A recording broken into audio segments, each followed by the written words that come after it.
ಆತ್ಮೀಯ ವಿದ್ಯಾರ್ಥಿಗಳೇ, ಹಿಂದಿನ ತರಗತಿಯಲ್ಲಿ ಗುಣಕ ಅಂದ್ರೇನು, ಗುಣಕದ ಕಾರ್ಯಾಚರಣೆ ಬಗ್ಗೆ ನಾವು ನಿಮಗೆ ಮಾಹಿತಿಯನ್ನ ತಿಳಿಸಿಕೊಟ್ಟಿದ್ವಿ. ಅದರ ಮುಂದುವರೆದ ಭಾಗವನ್ನ ಇವತ್ತು ನಿಮಗೆ ತಿಳಿಸಿಕೊಡುವಂತ ಕೆಲಸವನ್ನ ಮಾಡ್ತೇನೆ. ಇಲ್ಲಿ ಗುಣಕದ ಸೋರಿಕೆಗಳು, ಲೀಕೇಜಸ್ ಆಫ್ ಮಲ್ಟಿಪ್ಲೈಯರ್ ಎಂಬ ಟಾಪಿಕ್ ಇದೆ. ಇದ್ರ ಬಗ್ಗೆ ನಾವು ನಿಮಗೆ ಮಾಹಿತಿಯನ್ನ ಹಂಚಿಕೊಡುವಂತ ಕೆಲಸ ಇವತ್ತಾಗ್ತದೆ. ವಿಡಿಯೋನ ಕೊನೆ ತನಕ ಸ್ಕಿಪ್ ಮಾಡದೆ ನೋಡಿ. ಗುಣಕದ ಸೋರಿಕೆಯಲ್ಲಿ ಅಥವಾ ಲೀಕೇಜಸ್ ಅಲ್ಲಿ ಮೊದಲನೇ ಒಂದು ಪಾಯಿಂಟ್ ಅಂದ್ರೆ ಅದು ಉಳಿತಾಯ. ಇಲ್ಲಿ ನೋಡ್ರಿ, ಜನರು ಹೆಚ್ಚಾದ ಆದಾಯವನ್ನ, ಜನರ ಬಳಿ ಏನ್ ಇನ್ಕಮ್ ಹೆಚ್ಚಳವಾಗುತ್ತಲ್ಲ, ಆ ಹೆಚ್ಚಳವಾದಂತ ಆದಾಯವನ್ನ ಸಂಪೂರ್ಣವಾಗಿ ಅನುಭವಕ್ಕಾಗಿ ವೆಚ್ಚ ಮಾಡದೆ ಆದಾಯದ ಒಂದು ಭಾಗವನ್ನ ಉಳಿತಾಯವನ್ನ ಮಾಡುತ್ತಾರೆ. ಏನೋ ಗುಣಕದ ಒಂದು ಏನ್ ಮೈನಸ್ ಪಾಯಿಂಟ್ ಅಂತಂದ್ರ, ಏನೊಂದು ಸೋರಿಕೆ ಅಂದ್ರ, ಏನೊಂದು ದೋಷ ಅಂತಂದ್ರ, ಜನರದ್ದು ಏನ್ ಆದಾಯ ಹೆಚ್ಚಳವಾಗತ್ತಲ್ಲ, ಆ ಹೆಚ್ಚಳವಾದಂತ ಆದಾಯವನ್ನ ಸಂಪೂರ್ಣಕ್ಕಾಗಿ ಅನುಭವಕ್ಕಾಗಿ ವೆಚ್ಚ ಮಾಡುವುದಿಲ್ಲ. ಆ ಅನುಭವಕ್ಕಾಗಿ ಸಂಪೂರ್ಣವಾಗಿ ವೆಚ್ಚ ಮಾಡದೆ ತಮ್ಮ ಒಂದು ಆದಾಯದ ಒಂದು ಭಾಗವನ್ನ ಏನ್ ಮಾಡ್ತಾರ, ಉಳಿತಾಯವನ್ನ ಮಾಡುತ್ತಾರೆ. ಹೀಗೆ ಅನುಭವಕ್ಕಾಗಿ ವೆಚ್ಚ ಮಾಡದೆ ಒಂದು ಭಾಗವನ್ನ ಉಳಿತಾಯವಾಗಿ ಇದರಿಂದ ಅನುಭೋಗವು ಕಡಿಮೆ ಆಗುತ್ತದೆ. ಈ ಬಂದಂತ ಆದಾಯವನ್ನ ಸಂಪೂರ್ಣವಾಗಿ ನಮ್ಗೆ ಏನ್ ಬೇಕಲ್ಲ, ಆ ವಸ್ತುವಿಗೆ ನಾವು ಅನುಭವಕ್ಕಾಗಿ ಖರ್ಚು ಮಾಡಿದ್ರೆ ಅನುಭೋಗದ ಪ್ರಮಾಣ ಹೆಚ್ಚಳವಾಗ್ತದೆ. ಈಗ ಏನ್ ಮಾಡಕತ್ತೀವಿ, ಈ ಹೆಚ್ಚಳವಾದಂತ ಆದಾಯವನ್ನ ಸಂಪೂರ್ಣವಾಗಿ ಅನುಭವಕ್ಕಾಗಿ ವೆಚ್ಚ ಮಾಡದೆ ಕೆಲವೊಂದು ಭಾಗವನ್ನ ನಾವು ಏನ್ ಮಾಡಕತ್ತೀವಿ, ಉಳಿತಾಯವನ್ನ ಮಾಡುವುದರಿಂದ ಅವಾಗ ಅನುಭೋಗದ ಪ್ರಮಾಣವು ಕಡಿಮೆ ಆಗ್ತದೆ. ಹೀಗೆ ಅನುಭವ ಕಡಿಮೆ ಆತಂದ್ರ ಗುಣಕದ ಪ್ರಭಾವ ಸಂಪೂರ್ಣವಾಗಿ ಕಡಿಮೆ ಆಗ್ತದ ಎಂಬುದು ಗುಣಕದ ಒಂದನೆಯ ಟೀಕೆ ಅಥವಾ ಸೋರಿಕೆ ಆಗಿದೆ. ಸೆಕೆಂಡ್ ಒನ್ ಟ್ಯಾಕ್ಸ್ ಅಂತೇಳಿ. ಇಲ್ಲಿ ನೋಡ್ರಿ, ವಸ್ತುಗಳ ಮೇಲೆ ಹಾಕುವಂತ ತೆರಿಗೆಯು ಹೆಚ್ಚಾದಾಗ ಜನರ ಅನುಭೋಗವು ಕಡಿಮೆ ಆಗುವುದರ ಮೂಲಕ ಗುಣಕದ ಮೌಲ್ಯ ಕಡಿಮೆಯಾಗಿ ಆದಾಯದ ವೃದ್ಧಿ ಕೂಡ ಕಡಿಮೆ ಆಗ್ತದ. ಏನು, ಟ್ಯಾಕ್ಸಿನ ಪ್ರಮಾಣ ಹೆಚ್ಚಳ ಆತಂತಂದ್ರ ಒಂದು ಜನರ ಅನುಭವ ಕಡಿಮೆ ಆಗ್ತದ. ಜನರ ಅನುಭವ ಕಡಿಮೆ ಆತಂದ್ರ ಗುಣಕದ ಮೌಲ್ಯವು ಕೂಡ ಕಡಿಮೆ ಆಗ್ತದ. ಗುಣಕದ ಮೌಲ್ಯವನ್ನು ಕೂಡ ಕಡಿಮೆ ಆತಂತಂದ್ರ ಅವಾಗ ಆದಾಯದ ಪ್ರಮಾಣ ಕೂಡ ಏನಾಗ್ಬೋದು, ಕಡಿಮೆ ಆಗುವಂತ ಸಂಭವ ಇರ್ತದ ಎಂಬುದು ಗುಣಕದ ಎರಡನೆಯ ಒಂದು ಸೋರಿಕೆ ಆಗಿದೆ. ಥರ್ಡ್ ಒನ್ ಹಣದುಬ್ಬರ ಅಂತೇಳಿ. ಇಲ್ಲಿ ನೋಡ್ರಿ, ಆರ್ಥಿಕತೆಯಲ್ಲಿ ಹಣದುಬ್ಬರ ಸನ್ನಿವೇಶ ಇದ್ದಾಗ ಗುಣಕದ ಮೌಲ್ಯವು ಸಂಪೂರ್ಣವಾಗಿ ಕಡಿಮೆ ಆಗ್ತದೆ. ಯಾಕಂದ್ರೆ ಹಣದುಬ್ಬರ ಅಂದ್ರೆ ಏನು, ವಸ್ತುವಿನ ಬೆಲೆ ನಿರಂತರವಾಗಿ ಹೆಚ್ಚಳವಾಗುವಂತ ಒಂದು ಸನ್ನಿವೇಶಕ್ಕೆ ನಾವು ಹಣದುಬ್ಬರ ಅಂತ ಕರಿತೀವಿ. ಆ ವಸ್ತುವಿನ ಬೆಲೆ ಹೆಚ್ಚಳ ಆತಂತಂದ್ರ ಅನುಭೋಗದ ಪ್ರಮಾಣ ಸಂಪೂರ್ಣವಾಗಿ ಕಡಿಮೆ ಆಗ್ತದೆ. ಯಾಕ, ವಸ್ತುವಿನ ಬೆಲೆ ಹೆಚ್ಚಳವಾದಾಗ ಜನಸಾಮಾನ್ಯರು ಏನ್ ಮಾಡುವುದಿಲ್ಲ, ವಸ್ತುವನ್ನ ಕೊಂಡುಕೊಳ್ಳಲು ಮನಸ್ಸನ್ನ ಮಾಡುವುದಿಲ್ಲ. ಹೀಗಾಗಿ ಅವಾಗ ಅನುಭೋಗದ ಪ್ರಮಾಣ ಕಡಿಮೆ ಆತಂತಂದ್ರ ಗುಣಕದ ಮೌಲ್ಯ ಕೂಡ ಏನಾಗ್ತದ, ಕಡಿಮೆಗೊಳ್ಳುತ್ತದೆ ಎಂಬುದು ಗುಣಕದ ಮೂರನೆಯ ಸೋರಿಕೆ ಆಗಿದೆ. 4 ಸಾಲದ ಮರುಪಾವತಿ. 4ನೇ ಪಾಯಿಂಟ್ ಸಾಲದ ಮರುಪಾವತಿ. ಹೂಡಿಕೆಯಿಂದ ಹೆಚ್ಚಳವಾದ ಆದಾಯವನ್ನ ಅನುಭವಕ್ಕಾಗಿ ವೆಚ್ಚ ಮಾಡುವ ಬದಲು ಸಾಲ ಮರುಪಾವತಿ ಮಾಡಿದರೆ ಗುಣಕದ ಕಾರ್ಯಾಚರಣೆಗೆ ಅಡೆತಡೆ ಉಂಟಾಗುತ್ತದೆ. ಈ ಹೂಡಿಕೆ ಪ್ರಮಾಣ ಹೆಚ್ಚಳವಾದಾಗ ಅದರಿಂದ ಆದಾಯ ಹೆಚ್ಚಳವಾಗ್ತದೆ. ಆದಾಯ ಹೆಚ್ಚಳ ಅನುಭವದ ಪ್ರಮಾಣ ಹೆಚ್ಚಳವಾಗ್ತದೆ. ಇದು ಹೂಡಿಕೆ ನಾವು ಕಾರ್ಯದಲ್ಲಿ ನಾವು ಅಧ್ಯಯನ ಮಾಡ್ತೀವಿ. ಅದು ಹೀಗೇನೈತಿ, ಏನು ಹೂಡಿಕೆಯಿಂದ ನಮ್ಮ ಆದಾಯ ಹೆಚ್ಚಳವಾಗುತ್ತಲ್ಲ, ಆ ಆದಾಯ ಹೆಚ್ಚಳವಾದಾಗ ಆ ಹೆಚ್ಚಳವಾದಂತ ಆದಾಯವನ್ನ ಅನುಭವಕ್ಕಾಗಿ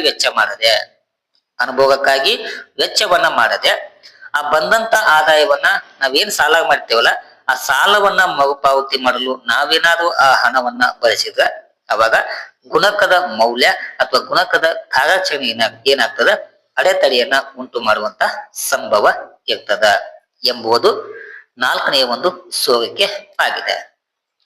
ಫಿಫ್ತ್ ಒನ್ ಹಂಚಿಕೆಯಾಗದ ಲಾಭ ಅಂತೇಳಿ. ಏನು ಹಂಚಿಕೆಯಾಗದ ಲಾಭ? ಇಲ್ಲಿ ನೋಡ್ರಿ, ಬಂಡವಾಳ ಸಂಸ್ಥೆಗಳು ತಾವು ಗಳಿಸಿದ ಲಾಭವನ್ನ ಷೇರುದಾರರಿಗೆ ವಿತರಣೆ ಮಾಡದೆ ಅದನ್ನು ಮೀಸಲು ನಿಧಿಗೆ ಸೇರಿಸಿದರೆ ಆದಾಯದಲ್ಲಿ ಸೋರಿಕೆ ಆಗುತ್ತದೆ. ಈ ಬಂಡವಾಳ ಸಂಸ್ಥೆಗಳು ಏನ್ ಮಾಡ್ತಾವು, ಬಂಡವಾಳವನ್ನು ಹೂಡಿಕೆ ಮಾಡ್ತಾವ. ಇದು ನಾಲ್ಕನೆಯ ಒಂದು 5ನೆಯ ಒಂದು ಸೋರಿಕೆ ಆಗಿದೆ. ಇನ್ನು 6th ಒನ್ ಯಾವುದು ವಿದ್ಯಾರ್ಥಿಗಳೇ? ಆಮದುಗಳಿಂದ ಕೂಡ ನಾವೇನ್ ಮಾಡಬಹುದು, ಗುಣಕದ ಕಾರ್ಯಾಚರಣೆಗೆ ಅಡೆತಡೆಯನ್ನ ಉಂಟು ಮಾಡಬಹುದು. ಹೇಗೆ ಅಂತಂದ್ರ, ಹೂಡಿಕೆಯಿಂದ ಹೆಚ್ಚಳವಾದ ಆದಾಯವನ್ನ ವಿದೇಶಗಳಿಂದ ಸರಕುಗಳನ್ನ ಆಮದು ಮಾಡಿಕೊಳ್ಳಲು ಬಳಸಿದರೆ, ನಾವೀಗ ಏನ್ ಬಂಡವಾಳವನ್ನು ಹೂಡಿಕೆ ಮಾಡ್ತೇವಲ್ಲ, ಹಣವನ್ನ ಇನ್ವೆಸ್ಟ್ಮೆಂಟ್ ಮಾಡ್ತೇವಲ್ಲ, ಅದರಿಂದ ಬಂದಂತ ಆದಾಯವನ್ನ ನಾವು ವಿದೇಶಗಳಿಂದ ಕೆಲವೊಂದು ವಸ್ತುಗಳನ್ನ ಆಮದು ಮಾಡಿಕೊಳ್ಳಲು ಬಳಸಿದ್ರೆ ನಮ್ಮ ಹಣ ಎಲ್ಲಿಗೆ ಹೋಗ್ತದ? ವಿದೇಶಕ್ಕೆ ಹೋಗ್ತದ. ನಮ್ಮ ಹಣ ವಿದೇಶಕ್ಕೆ ಹೋದಾಗ ಸ್ವದೇಶಿಯ ವೆಚ್ಚವು ಕಡಿಮೆ ಆಗುವುದರ ಮೂಲಕ, ಸ್ವದೇಶಿ ಆರ್ಥಿಕತೆಯಲ್ಲಿ ವೆಚ್ಚದ ಪ್ರಮಾಣ ಕಡಿಮೆ ಆಗುವುದರ ಮೂಲಕ ಗುಣಕದ ಕಾರ್ಯಾಚರಣೆಗೆ ಅಡೆತಡೆ ಉಂಟಾಗಬಹುದು ಎಂಬುದು ಗುಣಕದ 6ನೆಯ ಸೋರಿಕೆ ಆಗಿದೆ. ಇನ್ನು 7th ಒನ್ ಬಲಿಷ್ಠ ದ್ರವ್ಯದೊಲವು ಅಂತೇಳಿ, ಇದು 7ನೆಯ ಸೋರಿಕೆ ಆಗಿದೆ. ಜನರು ಹೆಚ್ಚು ಆದಾಯವನ್ನ ತಮ್ಮಲ್ಲಿ ಇಟ್ಟುಕೊಳ್ಳಲು, ಜನರು ಹೆಚ್ಚು ಆದಾಯವನ್ನ ತಮ್ಮಲ್ಲಿ ಇಟ್ಟುಕೊಳ್ಳಲು ಬಯಸಿದರೆ ಅನುಭೋಗದ ವೆಚ್ಚವು ಕಡಿಮೆಯಾಗುವುದರ ಮೂಲಕ ಗುಣಕದ ಮೌಲ್ಯವು ಕಡಿಮೆ ಆಗುತ್ತದೆ. ನೋಡ್ರಿ, ಈಗ ಏನ್ ಇನ್ಕಮ್ ಹೆಚ್ಚಳ ಆಗತ್ತಲ್ಲ, ಆ ಹೆಚ್ಚಳವಾದಂತ ಇನ್ಕಮ್ ಅನ್ನ ಜನರು ಅನುಭೋಗಕ್ಕಾಗಿ ವೆಚ್ಚ ಮಾಡದೆ ತಮ್ಮ ಬಳಿಯೇ ಇಟ್ಟುಕೊಳ್ಳಲು ಬಯಸಿದ್ರೆ ಅವಾಗ ಅನುಭವದ ಮೇಲೆ ಮಾಡುವಂತ ವೆಚ್ಚದ ಪ್ರಮಾಣ ಕಡಿಮೆ ಆಗುವುದರ ಜೊತೆಗೆ ಗುಣಕದ ಮೌಲ್ಯವು ಕೂಡ ಕಡಿಮೆ ಆಗುವಂತ ಸಂಭವ ಇರ್ತದ ಎಂಬುದು 7ನೆಯ ಸೋರಿಕೆ ಆಗಿದೆ.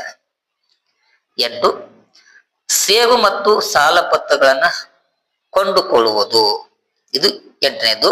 ನೋಡಲಿ, ಜನರು ತಮ್ಮ ಆದಾಯವನ್ನ ಷೇರು ಮತ್ತು ಸಾಲ ಪತ್ರಗಳನ್ನ ಕೊಳ್ಳಲು ಬಳಸಿದ್ದಾರೆ. ಈಗೇನ ತಮ್ಮ ಇನ್ಕಮ್ ಏನ್ ಹೆಚ್ಚಿಗೆ ಆಗತ್ತಲ್ಲ, ಆ ಹೆಚ್ಚಳವಾದಂತ ಇನ್ಕಮ್ ಅನ್ನ ಯಾವುದನ್ನ ಕೊಂಡುಕೊಳ್ಳಲು?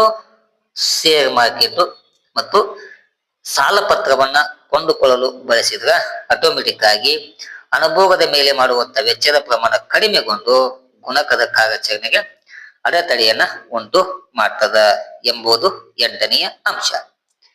ಇನ್ನು 9 ಯಾವುದು? ಪೂರ್ಣ ಉದ್ಯೋಗದ ಮಿತಿ ಎಂಬುದು 9ನೇದು. ಇಲ್ಲಿ ನೋಡ್ರಿ, ಪೂರ್ಣೋದ್ಯೋಗ ಹಂತವನ್ನ ತಲುಪಿದ ನಂತರ, ಫುಲ್ ಎಂಪ್ಲಾಯ್ಮೆಂಟ್ ಹಂತವನ್ನ ತಲುಪಿದ ನಂತರ, ಪೂರ್ಣೋದ್ಯೋಗ ಅಂತಂದ್ರೆ ಲಭ್ಯವಿರುವಂತ ಎಲ್ಲಾ ಸಂಪನ್ಮೂಲಗಳು ಸಂಪೂರ್ಣವಾಗಿ ಉತ್ಪಾದಕ ಚಟುವಟಿಕೆಯಲ್ಲಿ ಬಳಕೆ ಆಗಿರುವಂತ ಒಂದು ಸನ್ನಿವೇಶಕ್ಕೆ ನಾವು ಪೂರ್ಣ ಉದ್ಯೋಗ ಅಂತ ಕರಿತೇವೆ. ಆ ಹಂತವನ್ನ ತಲುಪಿದ ನಂತರ ಹೊಸ ಹೂಡಿಕೆಗಳಿಗೆ ಅಷ್ಟೊಂದು ಅವಕಾಶಗಳು ಇರುವುದಿಲ್ಲವಾದುದರಿಂದ ಗುಣಕದ ಪ್ರಭಾವ ಕೂಡ ಏನಾಗ್ತದೆ? ಕಡಿಮೆ ಆಗ್ತದೆ. ಎಲ್ಲಾ ಸಂಪನ್ಮೂಲಗಳು ಸಂಪೂರ್ಣವಾಗಿ ಉತ್ಪಾದನಾ ಚಟುವಟಿಕೆಯಲ್ಲಿ ಭಾಗಿಯಾಗಿದ್ವು ಅಂತಂದ್ರ ಹೊಸದಾಗಿ ಹೂಡಿಕೆಗೆ ಅಷ್ಟೊಂದು ಅವಕಾಶಗಳು ಸಿಗೋದಿಲ್ಲ. ಹೊಸದಾಗಿ ಹೂಡಿಕೆಗೆ ಅವಕಾಶ ಸಿಗ್ಲಿಕ್ಕಂತಂದ್ರ ಗುಣಕದ ಪ್ರಭಾವ ಕಡಿಮೆಗೊಳ್ತದ ಎಂಬುದು 9ನೆಯ ಸೋರಿಕೆ ಆಗಿದೆ. ಏನ ಇಷ್ಟು ವಿದ್ಯಾರ್ಥಿಗಳೇ, ಗುಣಕದ ಕಾರ್ಯಾಚರಣೆಯನ್ನ ತಿಳ್ಕೊಂಡ್ಮೇಲೆ ಗುಣಕದ ಸೋರಿಕೆ ಬಗ್ಗೆ ಕೂಡ ತಿಳಿದುಕೊಳ್ಳುವುದು ಅತ್ಯವಶ್ಯಕ ಆಗ್ತದ. ಏನ ಇಷ್ಟು ಇದ್ರ ಬಗ್ಗೆ ಮಾಹಿತಿ ಆಗಿದೆ.